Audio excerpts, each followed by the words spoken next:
How to deal with depression and anxiety? सारे yes. कितने चाहते हैं ये हो आज के सेशन का टॉपिक? जी, जो डिप्रेशन वर्ड है आजकल बहुत कॉमन हो गया है, छोटे छोटे बच्चे भी कह रहे हैं कि मैं डिप्रेस्ड हूँ। मतलब हंसने वाली बात नहीं है, और वो दवाइयाँ खा रहे हैं। अब सबसे पहले हमको मिल करके ये समझना है व्हाट इज डिप्रेशन, और फिर देखेंगे कि इसका क्या सोल्यूशन है। क्या ये सिर्फ एक साइकोलॉजिकल सोच है, या फिर इसका फिजिकल जो हमारे अंदर केमिकल जो इम्बैलेंसेस हो रहे हैं ब्रेन के अंदर, उससे भी कोई कनेक्शन है? सर, डिप्रेशन बेसिकली मुझे ये लगता है कि वो चीज़ है जब हम बहुत ज़्यादा एक्सपेक्ट करते हैं और हमें डर होता है कि हम वो एक्सपेक्टेशंस को फुलफिल नहीं कर पाएंगे। वो किसी और की भी एक्सपेक्टेशन हो सकती है, वो हमारी भी एक्सपेक्टेशन होती है। तो जब वो एक्सपेक्टेशन फुलफिल नहीं हो पाती, अल्कोहल ले लेते हैं, सिगरेट्स ले लेते हैं। और सिर्फ सिगरेट और अल्कोहल ही नहीं, मेडिकेशंस हैं बहुत सारी। Yes sir. मेडिकेशन पे हम चले जाते हैं, फिर मेडिकेशन के अपने साइड इफेक्ट्स हैं। बिल्कुल सर। कोई भी मेडिकेशन होती है उसके अपने साइड इफेक्ट्स होते हैं। हाँ जी सर। पॉइंट ये आ रहा है, व्हाट इज डिप्रेशन? पीछे उनको देना मैं।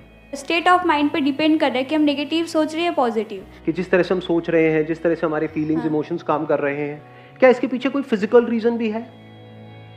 हम क्या करते हैं, हमेशा एक प्रॉब्लम के एक छोटे से फ्रेगमेंट को देखते हैं और उस फ्रेगमेंट पे काम करते रहते हैं। होलिस्टिक अप्रोच नहीं है हमारी। होलिस्टिक मतलब कि हम पूरी तरह से नहीं देखते हैं किसी भी प्रॉब्लम को। मान लो प्रॉब्लम ये है, इसके इतने से एस्पेक्ट को हमने देख लिया या आधे को देख लिया और उस आधे को ठीक करते चले जा रहे हो, क्या उससे वो प्रॉब्लम ठीक हो जाएगी? तो one is psychological, which I agree it is, उसमें कोई डाउट नहीं है कि अगर उल्टा सोचोगे तो फिजिकली हमारे बॉडी के ऊपर रिएक्शंस उस तरह के होने लग जाए। स्ट्रेस होगा तो फिजिकली प्रॉब्लम्स आने लग जाएंगे। बट क्या इसका कोई फिजिकल रीजन भी है डिप्रेशन का? कंसेक्यूटिव फेलियर्स, मतलब that's what I think, due to consecutive failures. एक बार बंदा फेल हुआ, उसके बाद दोबारा होता है, फिर दोबारा होता है, तो then somewhere the person starts to think that it's not just my belief, it's actually true that I am not that able. तो आप अगेन जो आप बोल रहे हो किस लेवल पे है? वो फिजिकल लेवल पे है, साइकोलॉजिकल लेवल पे? ये तो हो गया साइकोलॉजिकल, जिस पे मेरे बहुत सारे सेशंस ऑलरेडी हैं कि फेलियर से कैसे डील करना है, नेवर गिव अप, लाइफ को किस तरीके से देखना है कि एक इवेंट का एंड आपकी लाइफ का एंड नहीं है। क्या इसके पीछे कोई फिजिकल रीजन भी है या नहीं है? फिजिकली कुछ ऐसा हो रहा है हम सबके साथ में जहां पर कोई बहुत बड़ी गड़बड़ है, और उस फिजिकल की वजह से psychologically we are not feeling good. कई बार ऐसा नहीं होता कि उल्टा सीधा कुछ नहीं हुआ है आपके साथ में, मतलब सब कुछ ठीक चल रहा है, फिर भी आपको अच्छा नहीं लगा, यू आर फीलिंग बैड। ऐसा हुआ है या नहीं हुआ है? मतलब बिना किसी वजह के ही मूड खराब है, ऐसा होता है नहीं होता है? ऐसा क्यों होता है? फॉर एग्जाम्पल बीमार होते हैं तो अच्छा फील नहीं होता, तो क्या वो साइकोलॉजिकल रीजन है या अंदर कोई बैक्टीरिया है, कोई वायरस है, कुछ कोई गड़बड़ हो रही है फिजिकल लेवल पे? ज़्यादातर यही बहुत बड़ी प्रॉब्लम होती है। होता क्या है कि if a person is not feeling good, वो 2-3 दिन तक फॉर एग्जाम्पल बेड पर है, उसका कुछ करने का मन नहीं कर रहा है, that person is feeling sad without any, नहीं वो ब्रेकअप नहीं, वो तो फिर साइकोलॉजिकल हो गया। समझ गए? ब्रेकअप की वजह से बहुत सारे लोग खुश भी तो होते हैं।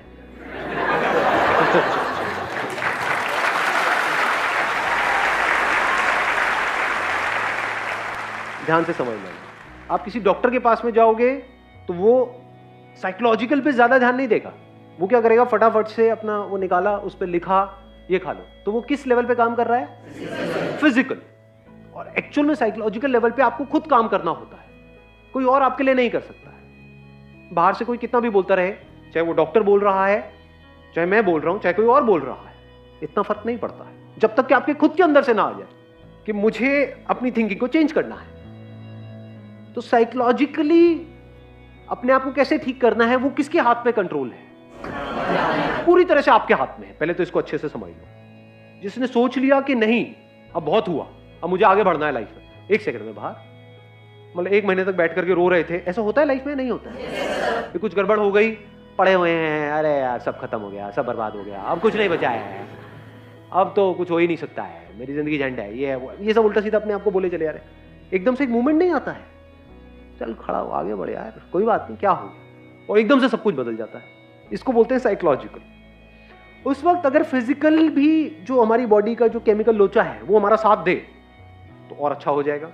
यही तो दवाइयां करती है, जो डॉक्टर्स दवाइयां देते हैं उससे क्या होता है, अंदर जो फिजिकल लेवल पे गड़बड़ हो रही होती है उसको वो संभाल लेते हैं, उसके भी सिम्टम्स को संभालते हैं, कॉज को नहीं। आज हम कॉज पे जाने वाले हैं। दोनों में फर्क समझ आ रहा है? कुछ सिम्टम्स हैं। सिम्टम्स क्या होते हैं फिजिकल लेवल पे?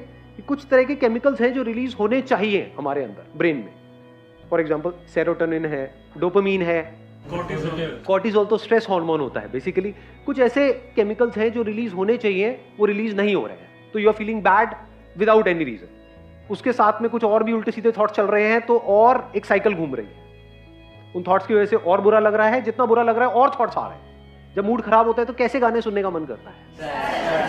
समझ रहे हो ना क्या हो रहा है? और जितने सैड गाने सुनते हो क्या होता है? और सैड। और जब मूड बहुत बढ़िया होता है तब कैसे गाने सुनने का मन करता है? एनर्जेटिक।